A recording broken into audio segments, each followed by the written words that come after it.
I really just went all in on trying to get myself better, right? And I kept having this voice reminding me everything in your life will get better if you just get better. And this was where I started to develop my relationship with God. I had never had God in my life growing up. I'd never been to church really before. But one of the things that they talk about in AA specifically is like God will remove the desire from you if you're staying in a fit spiritual condition.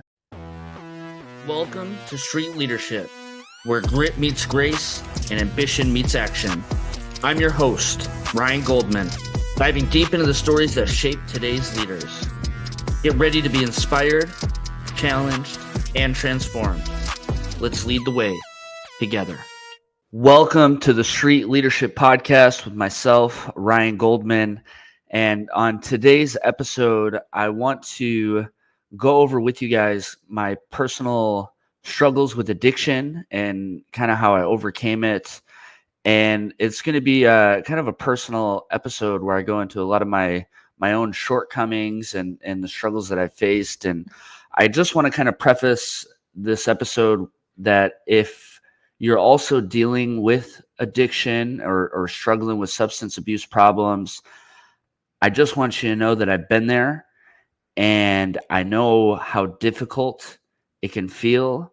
And I've been through the struggles and the pain, but I've also come out on the other side. And I could tell you that it was one of the hardest battles I've ever had to fight, but it was also the most rewarding. And so that's my encouragement to you guys, just to kind of start this off is, if you are dealing with it, there's resources that are there for you.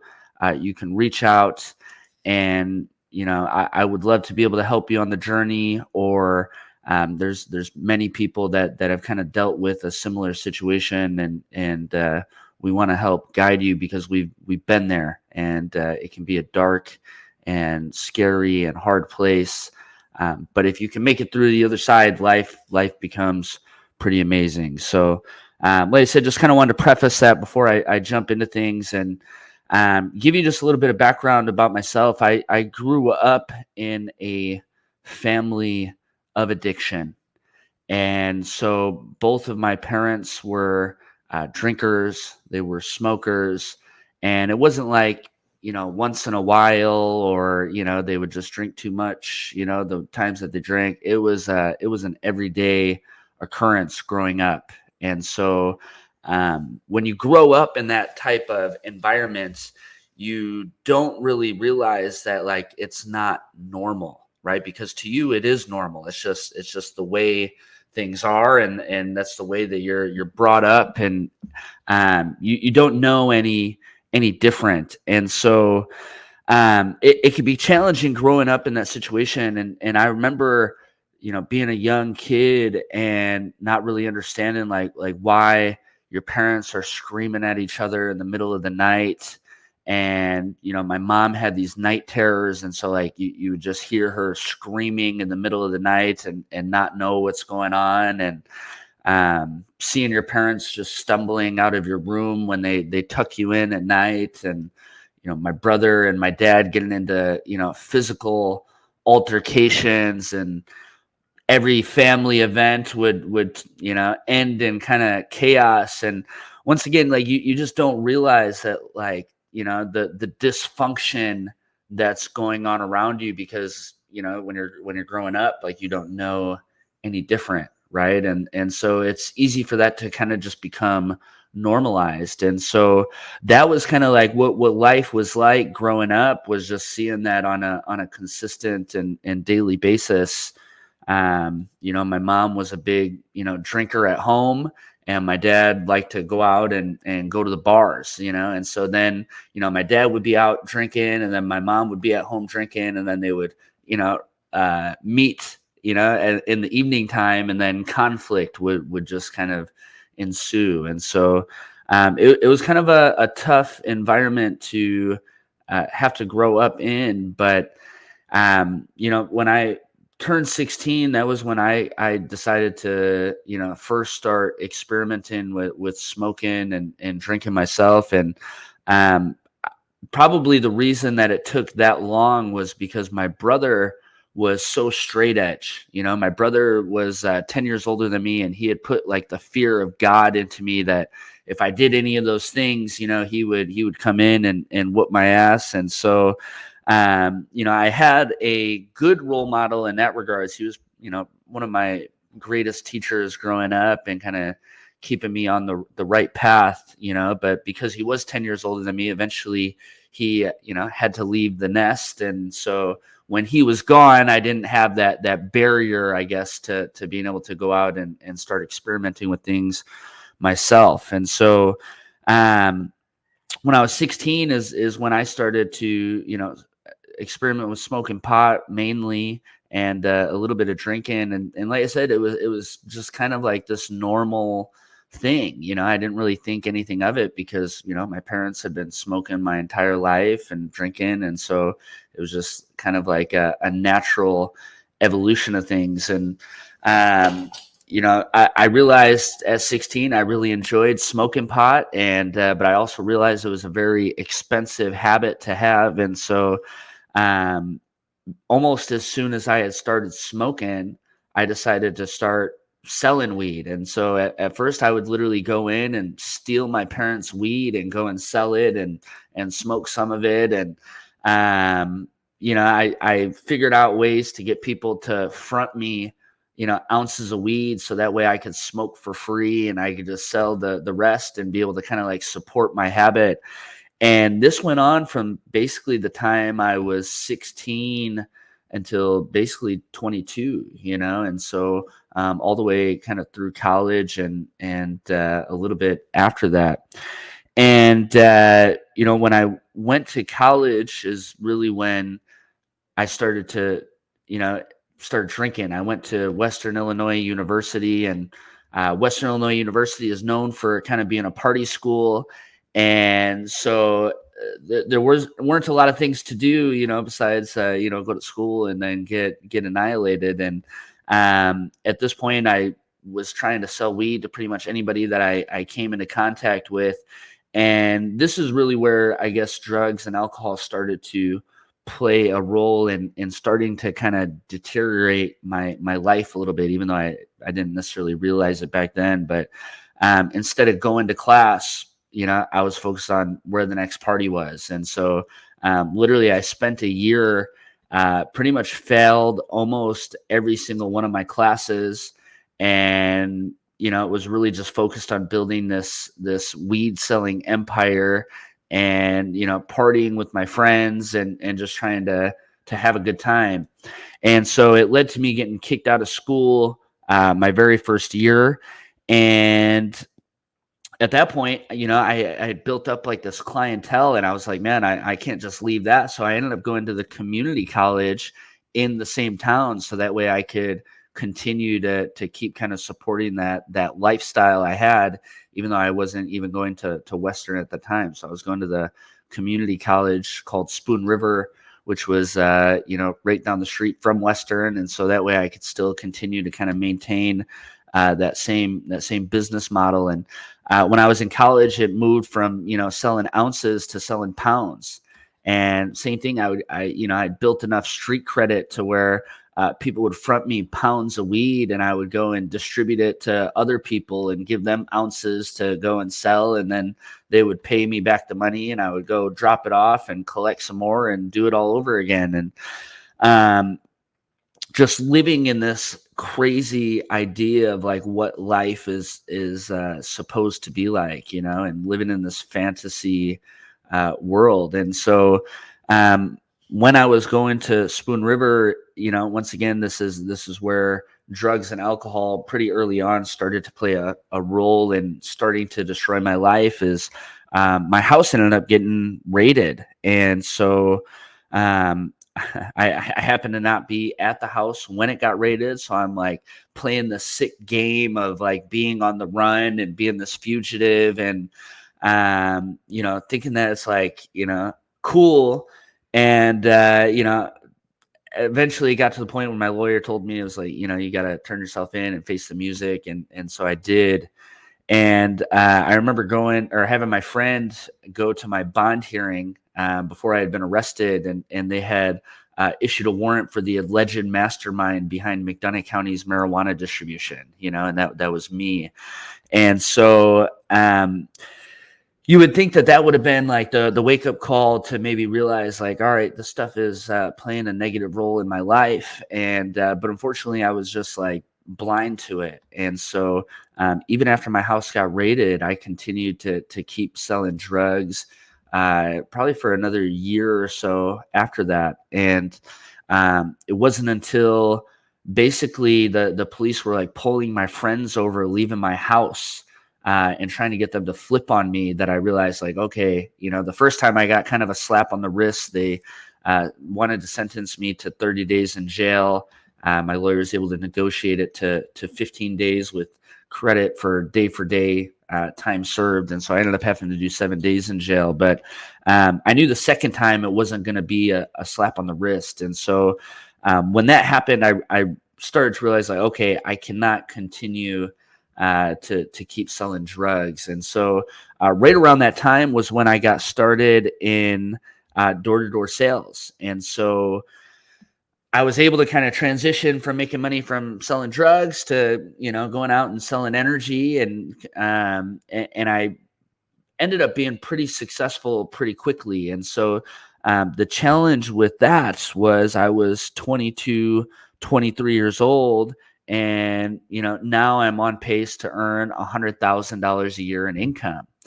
And so this is really where things transition from like smoking pot to this excessive drinking and partying type lifestyle. And when I started, it was more like just kind of like a weekend warrior type of mentality. And I was focused during the week, but like on the weekends, we would go crazy, and I would take as many people as I could out with me and try to, make sure everybody's having a good time. And, this is where I started to, go and visit strip clubs. And, this is where that like Wolf of Wall Street success mentality started to kind of be formed. Was, I was earning more money than I had ever earned in my life. And my idea of it was like, you're supposed to just go out and party. And so that's basically what I started to do. And I was probably in Chicago for another 2 or 3 years at this point. And then we had the opportunity to move to St. Louis. And when I moved to St. Louis, I was, I had basically an office of like 20, 25 people. I was probably making closer to $200,000 a year at this point. I wasn't having to knock on doors anymore. I had gotten together with the mother of my kids and had 2 kids. And so now things are like, I have this money, and now I actually have my time, and so this is where things started to actually escalate in my life, is because now, work at the time was really keeping me busy. I would, have to be in the field for, 10, 12 hours a day, 6 days a week. So I didn't have all this time to really party. But now that I had my time back, I could be done at the office at noon and go out and start drinking and start partying. And I could party till 7 or 8 p.m. at night and pass out and wake up and go to the office and act like everything was normal. And so that was basically what happened when I moved to St. Louis. I joined a country club. We had, 2 nannies that were taking care of our kids. We're, going out and drinking during the day and then going to the strip clubs. And life just started to become chaos. And this probably went on for another 2 years or so. And just, and then it became, we threw cocaine into the mix. And so now it's, you're smoking pot, you're drinking, and you're doing cocaine. And things just really started to spiral out of control. And my ex at the time, she participated with me in some of the shenanigans, but it got to a breaking point. And we ended up going through a really, really painful and nasty and ugly separation. And it basically what kind of broke the camel's back, I would say at that point was, I had gotten a DUI and then bonded out, and 12 hours later got arrested again for a domestic. And, just like life is in shambles. I have an order of protection that gets served against me that day. And so I'm realizing you know, life is becoming out of control. And even going through those experiences, I didn't make the shift that I needed to change. And what I did is I really leaned almost more into the drugs and alcohol to try to cope with life's challenges. And so, I go through this nasty separation. I'm not able to see my kids. And instead of like realizing, okay, now is the time to get sober, I almost go like further off the deep end. And so, my ex has an order of protection against me. And basically, the situation happens where um, she is found unresponsive and basically like overdosed. And so, DCFS gets involved in removing the kids from her care. But because she had this temporary order of protection against me, the kids couldn't get placed with me, and our kids end up getting placed into the foster care system. And I remember going to court, and even though I was able to get a directed verdict that I hadn't done anything neglectful or abuseful to the kids, they had identified that I had substance abuse issues. And so they remanded the kids to being into uh, to DCFS services or child protective services until we got our shit together. And so, once again, you would think that would be something that would be like, okay, now is the time to make a shift, and but it wasn't, and so at this point, I'm like, I'm fighting my ex, I'm fighting the state, I'm fighting my ex's parents, I'm fighting the foster parents, and I'm doing all this while trying to like game the system and continue partying and doing what I want to do, right, without making any changes internally. And so what this created was just this constant battle with no progress. And so I'm probably my kids were in DCFS care for probably a year at this point, and literally no progress had been made.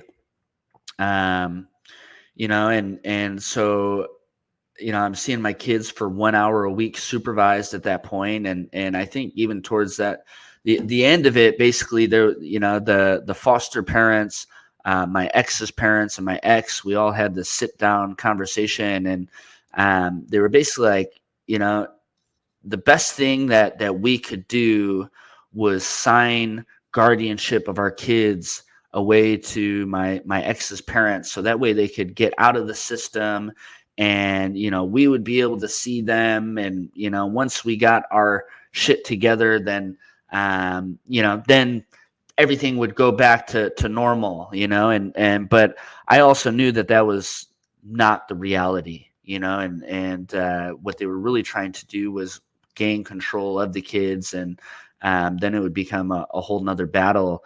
But I was also like just so beaten down at that point, like I said, I'd gone to court for like over a year. No progress had been made because I hadn't done anything to change my behavior. Right. And the courts and all that, they know when people are, really making progress and when people are just trying to kind of bullshit them.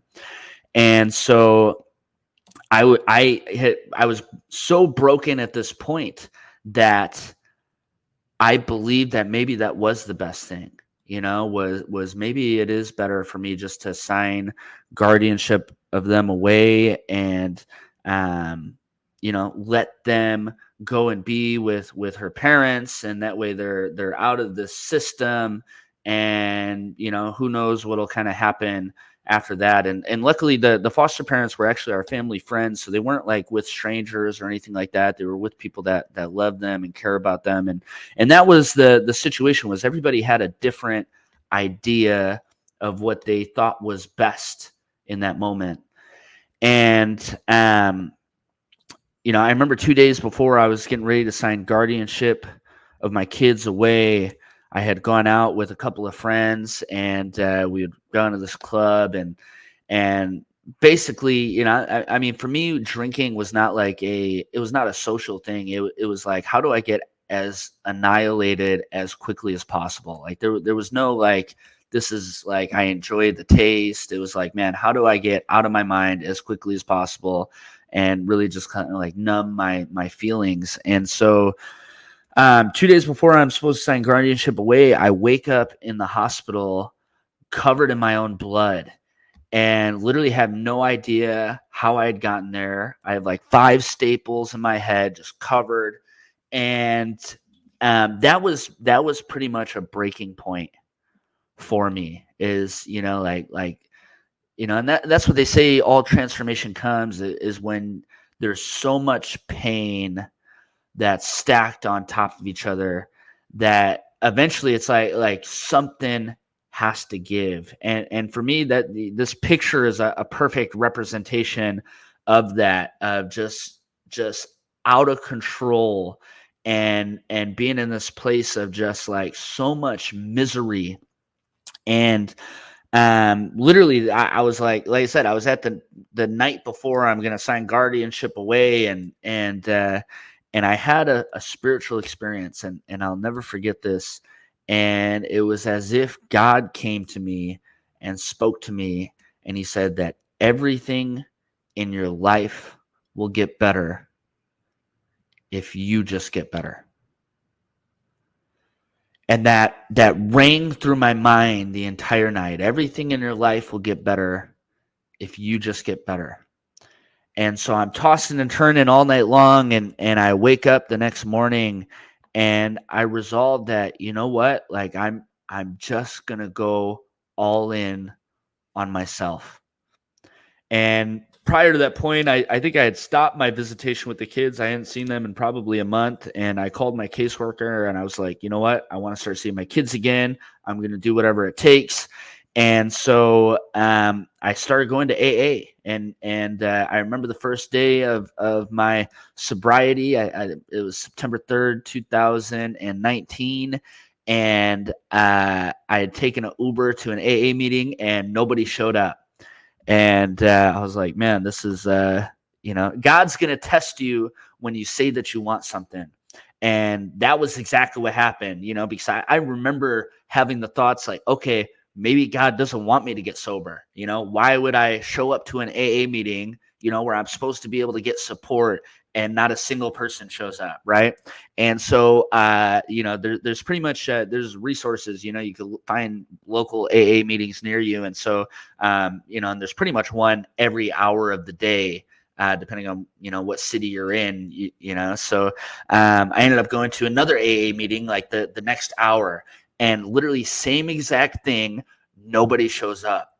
And so I'm like, in this state of mind of like, either at a crossroads, either I'm going to continue and I'm going to fight for this, or like this is, immediately going to give up and resort back to old behavior, and luckily I had attended AA previously in the past. And so I had somebody's phone number in my phone, and I remember reaching out to them and just being like, hey, look, like, you probably don't remember me at all, but I'm like in a really desperate situation and need to find a meeting. And he had guided me to a meeting in Belleville, Illinois.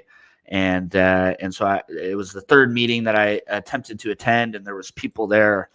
And that was what worked for me in the beginning. Was I was literally attending 3 AA meetings a day.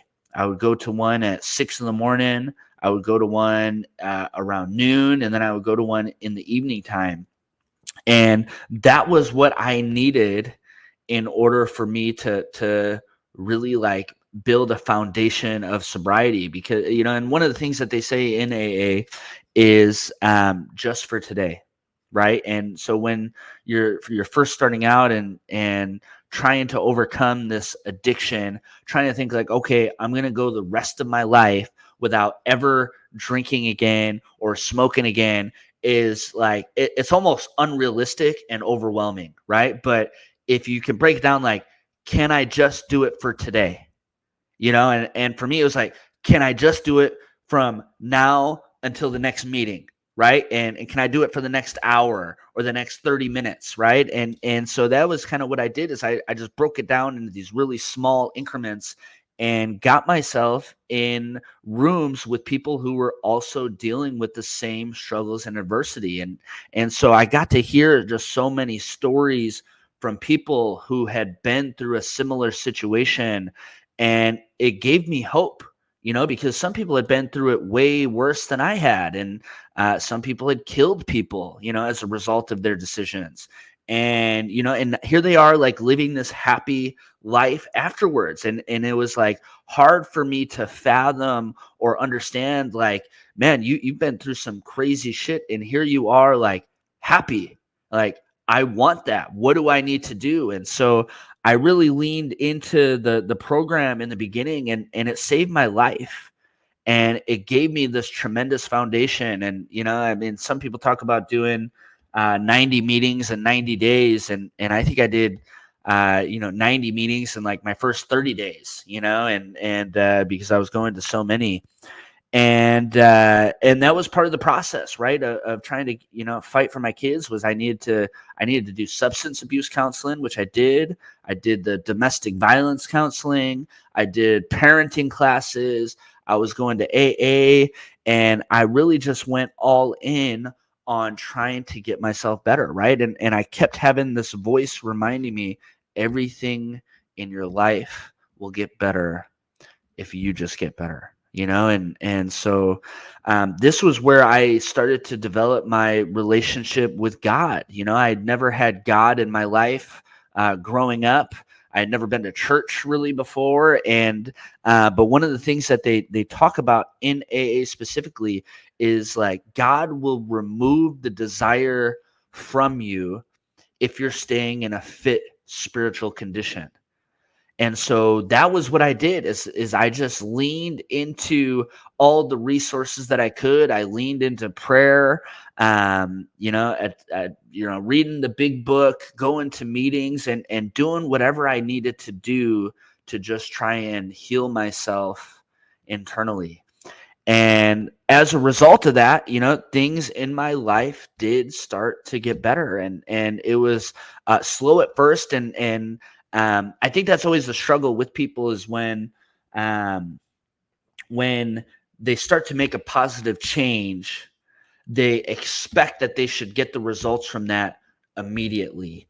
And so, like, I remember my first month in sobriety, I was still getting arrested even though I hadn't, committed any crimes. I was, just having like these crazy situations that were happening to me, that were, like, once again, just testing my resolve of, like, how committed are you to this process, and I got put on house arrest in my first, like, 30 or 60 days of sobriety. And, I had all these situations that were really just trying to, like, test me. And but I stayed committed to the process, and that's really what it comes down to, is like, will you stay committed in the face of adversity to what you really want? And an example of that was, I got sober in September, and in March COVID happened. And so they even shut down in-person AA meetings. I don't know if that's ever happened before, where they literally shut down AA meetings. And so once again, this was like a challenge that was thrown at me while I'm trying to do the right things. I had already reestablished visitation with my kids. They cancel visitation with my kids. They cancel all of our court dates. And so here I am, like, making all of these right decisions, and then still ending up back at square one. And once again, I just remember having to just lean on God and acknowledge, like, this is one of those situations that's out of my control, and the serenity prayer, right? And it says, God, grant me the serenity to accept the things I cannot change, courage to change the things I can, and the wisdom to know the difference, right? And I remember just, that's something that's repeated in AA all the time, and I remember just repeating that over and over in my mind and trying to accept, like, these situations I have no control over, right? But I do have courage to change the things that I need to, and part of that was just staying on the path, even in spite of those challenges and those circumstances. And that's what I was able to do. And even with COVID happening and all of that, I ended up meeting my beautiful current fiance, and sure enough, I ended up winning full custody of my kids, and so I've had them full time every single day since then, and so that's been an incredible blessing. And even the business had been shut down during COVID. It came back, and it's been better than it's ever been, and all of that stuff stems from really just committing to the process and building my life on sobriety, right? And I don't believe any of those things would have happened if I hadn't gotten sober, right? And so looking back, even though it was um, one of the hardest things I ever had to go through in my life, it was also the greatest blessing. And it's hard to be able to realize that when you're going through those situations. And like I said, I mean, it was the hardest battle I've ever fought in my entire life. And it had the most challenges, the most adversity. But once again, if those things hadn't happened, I don't believe that I would be where I'm at today. And that led to me once again building the business back better than it's ever been, really focusing in on my health, the quality relationships that I have now. I mean, all of that was built on the foundation of sobriety. And so that's my advice to you guys. And especially if you're struggling with it yourself.